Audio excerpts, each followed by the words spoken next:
Hujambo na karibu tena, tuendelee kubadilishana taarifa mbalimbali.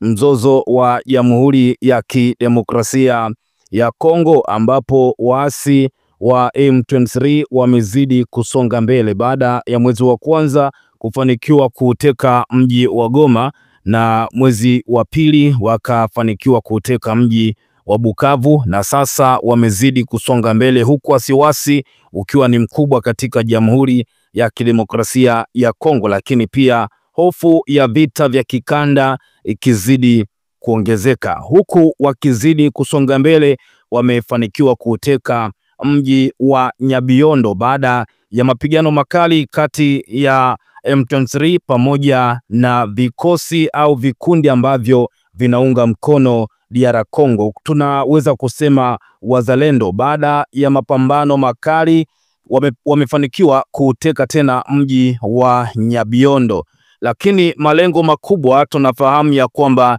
ni kuelekea katika mji wa Kinshasa kwa lengo la kupindua serikali ya Rais Felix Tshisekedi, ambaye amegoma kufanya maliziano na waasi hao akiwaita wahaini, huko serikali ya DR Congo ikitangaza kiasi cha dola milioni 5 kwa mtu yeyote ambaye atafanikisha kutoa taarifa ambazo zitapelekea kukamatwa kwa viongozi wa kundi la waasi wa M23 akiwemo Colonel Nangaa. Moja kwa moja tuangalie undani wa taarifa hii, kinachoendelea huko katika Jamhuri ya Kidemokrasia ya Kongo.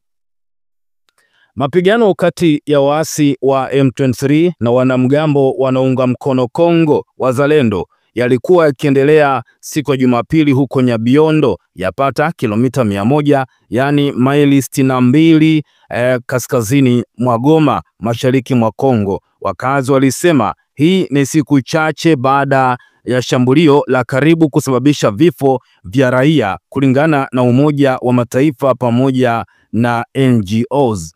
Kundi la waasi linaloungwa mkono na Rwanda la M23 limefanikiwa kuteka eneo lenye utajiri mkubwa wa madini mashariki mwa Kongo tangu mwanzoni mwa mwaka huu.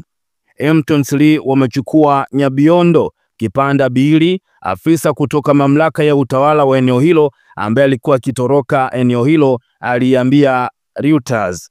Adui alifungua shambulio kubwa kwa Nyabiondo, alisema Terefole Mitondeke, mwandishi wa mashirika ya kiraia huko Masisi, eneo ambalo Nyabiondo iko, akimaanisha waasi wa M23. Kwa sasa kuna risasi kutoka kila upande katikati ya Nyabiondo ambako mapigano yanatokea.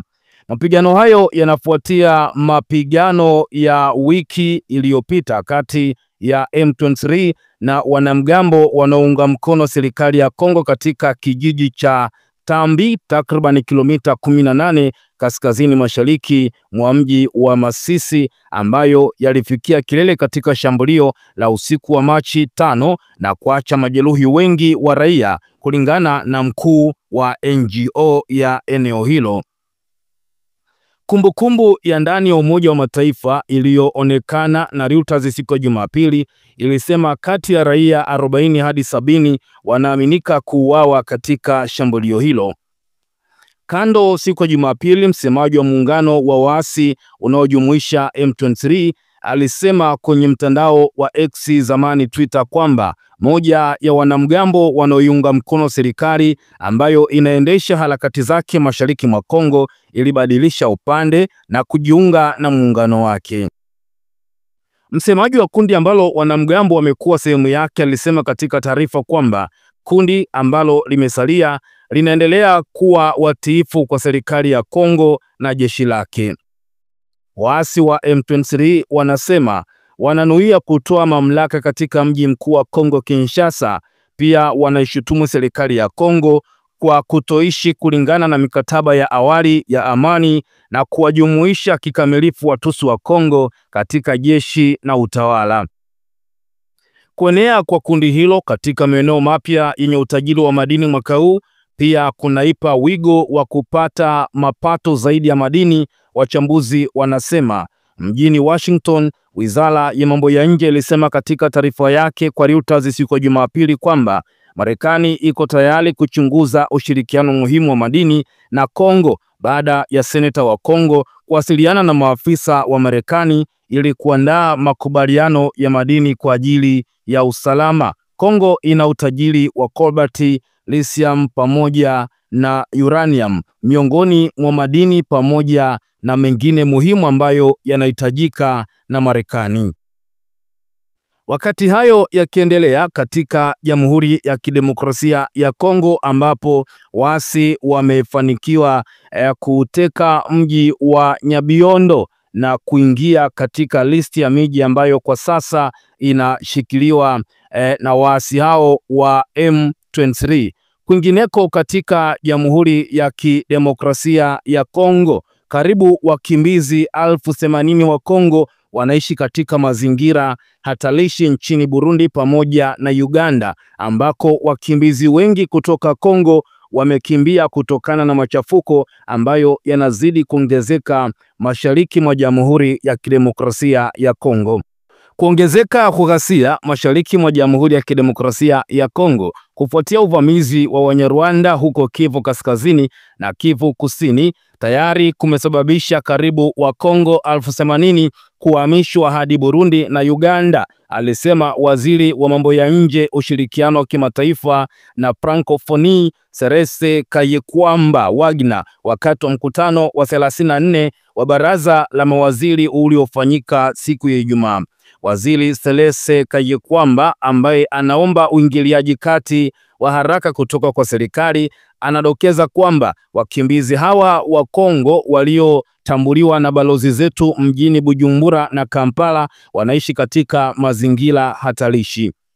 Inaonekana kwamba balozi zetu za Bujumbura na Kampala zimetambua wakimbizi 76,912 ambao wanaishi katika mazingira hatarishi, makazi yasiyo safi, ukosefu wa malazi ambayo yanafaa, upatikanaji mdogo wa chakula, maji ya kunywa pamoja na matibabu, ukosefu wa ufuatiliaji wa elimu kwa watoto wa shule na hitaji la hati za kibalozi kwa baadhi ya watu waliohamishwa makazi yao, aliripoti waziri wa baraza la Kai. Akikabiliwa na dharura hii ya kibinadamu, Serese Kayikwamba alifahamisha wajumbe wa serikali juu ya hatua ambazo tayari zimechukuliwa na zile ambazo lazima zifanyike ili kuwasaidia wenzao hao walio katika matatizo. Ni hali ambayo inaendelea katika Jamhuri ya Kidemokrasia ya Kongo, huku mapambano yakizidi kuongezeka kati